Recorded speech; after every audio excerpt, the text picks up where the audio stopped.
मंडळी, वजन कमी करण्यासाठी चविष्ट आणि पोटभर नाश्ता शोधताय आणि रोज रोज तेच ते पोहे आणि उपमा खाऊन कंटाळा आलाय का? मग हे नाचणी आणि ज्वारीच्या पिठापासून बनवलेलं थालीपीठ नक्की ट्राय करून बघा.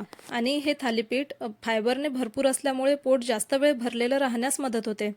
चला तर मग हे पौष्टिक थालीपीठ बनवूया आणि व्हिडिओ स्किप न करता पूर्ण पहा, जेणेकरून मी हे कसे बनवलेले आहे, यात मी काय काय टाकलेले आहे आणि थालीपीठ खाण्याचे फायदेसुद्धा सांगितलेले आहे, जे तुम्ही मिस नाही करणार. आता आपल्याला थालीपीठ बनवण्यासाठी लागणार आहे 2 मोठे कांदे बारीक चिरून घेतलेले आहे मी. एकदम बारीक चिरून घ्यायचे कांदे आणि छोटा एक गाजरचा तुकडा लागणार आहे. लसूण 7 ते 8 पाकळ्या आणि कोथिंबीर बारीक चिरून. तर मी कांदे बारीक चिरलेले आहे आणि गाजरला सुद्धा एका मोठ्या किसणीने किसून घेतलेले आहे आणि लसूण पण वाटून घेतलेला आहे. त्यात जिरा टाकून वाटला आहे. तुमच्याकडे जिरेपूड असेल तर काही हरकत नाही. मी जिरा टाकून लसूण वाटलेला आहे आणि कोथिंबीर पण बारीक चिरून घ्यायची. आणि यात तुम्ही दुसऱ्या कोणत्याही भाज्या तुम्ही टाकू शकता. तुम्हाला आवडेल तशी ह्यात भाजी तुम्ही ॲड करू शकता. आता मी इथे 1 वाटी नाचणीचं पीठ घेतलेलं आहे, 1 वाटी ज्वारीचं पीठ आणि 1 वाटी मी मूग भिजवलेली होती, जी मोड आलेली होती, ते मूग घेतलेली आहे. आणि मुगाला आपल्याला मिक्सरमधून फिरवून घ्यायचं आहे. छान त्याची पेस्ट बनवून घ्यायची आहे. आता हे जे मुगाचं पेस्ट आहे त्यात आपल्याला ॲड करायचं आहे जे आपण घेतलेलं आहे ते 1 वाटी नाचणीचं पीठ आणि 1 वाटी ज्वारीचं पीठ आणि भाज्या ज्या आपण कट करून घेतलेल्या आहे त्या टाकायच्या आहे. कांदा, गाजर हे जे बारीक करून घेतलेलं आहे ते टाकायचं आहे. कोथिंबीर, लसूण जे वाटून घेतलेलं होतं ते पण टाकायचं आहे यातच. आणि ह्यात टाकायचं आहे आपल्याला सुके मसाले आता. तर सुक्या मसाल्यांमध्ये आपण 2 चम्मच लाल तिखट घालायचं आहे. एक अर्धा चम्मच आपल्याला हळद घालायची आहे. धनिया पावडर घालायची, 2 चम्मच धनिया पावडर घालायचं आहे आणि मीठ चवीनुसार यात आपल्याला ॲड करायचं आहे. आता हे सर्व आपल्याला मिक्स करून घ्यायचं आहे. सर्व हाताने मळून छान मिक्स करून घ्यायचं आहे आपल्याला. बघा, नाचणीमध्ये कॅल्शियम, फायबर, त्यासोबतच आयर्नचे पण भरपूर प्रमाण असते. पण एवढी पौष्टिक असूनसुद्धा मुलं खूप कंटाळा करतात. नाचणी मुलं खातच नाही. म्हणून त्यासाठी असं काहीतरी थालीपीठ वगैरे किंवा पराठ्यामध्ये थोडंसं जरी आपण नाचणी टाकली तर थोडंसं पौष्टिक मुलांच्या पोटामध्ये जाईल. आता हे सर्व मिक्स करून आपल्याला एक कणिक आपल्याला मळून घ्यायची आहे याची.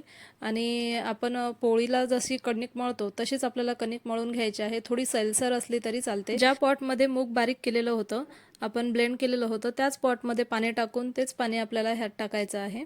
आणि मी जे यात मोड आलेलं मूग टाकलेलं आहे ना, त्यामुळे थालीपीठाची पौष्टिकता आणखी वाढते.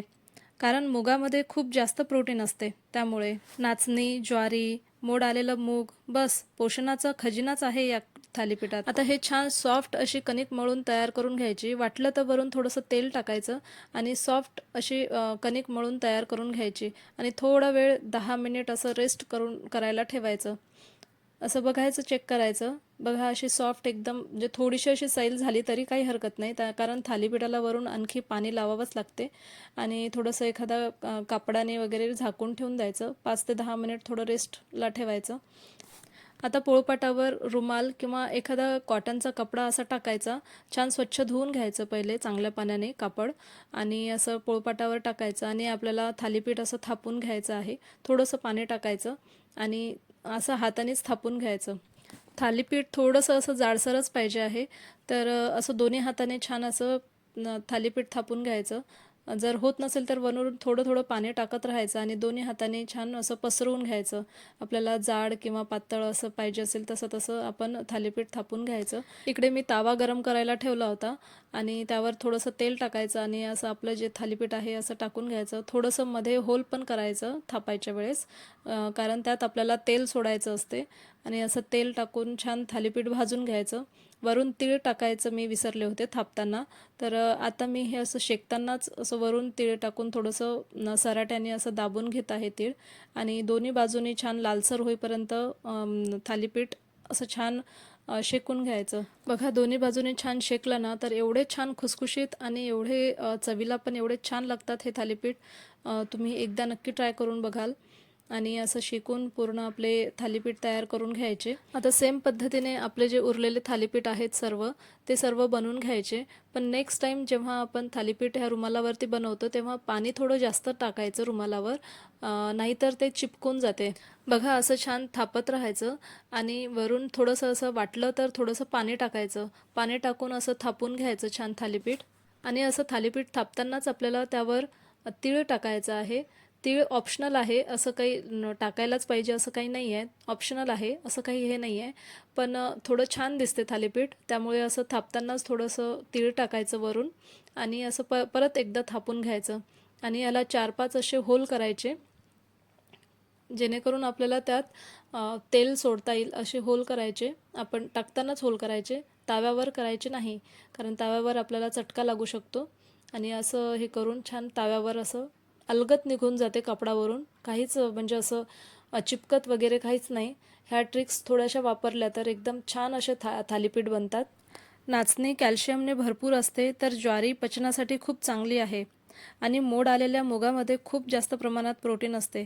त्यामुळे हे थालीपीठ चवदार तर आहेच, पण आरोग्यासाठीही खूप उत्तम आहे. तर बघा, अशा प्रकारे सर्व थालीपीठ तयार करून घ्या आणि वाह!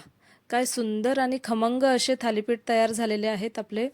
बाहेरून कुरकुरीत आणि आतून मऊ आणि खूप छान खमंग आणि चविष्ट असे थालीपीठ तयार झालेले आहे. आता हे थालीपीठ तुम्ही कुठल्याही चटणीसोबत किंवा दहीसोबत सर्व करा आणि मुलांना टिफिनमध्ये सुद्धा तुम्ही हे थालीपीठ देऊ शकता. मुलांना कळणार सुद्धा नाही की ह्यात नाचणी आहे आणि खूप चविष्ट असे हे थालीपीठ बनतात. रेसिपी आवडली असेल तर लाईक, शेअर आणि सबस्क्राईब करायला विसरू नका. Bye bye.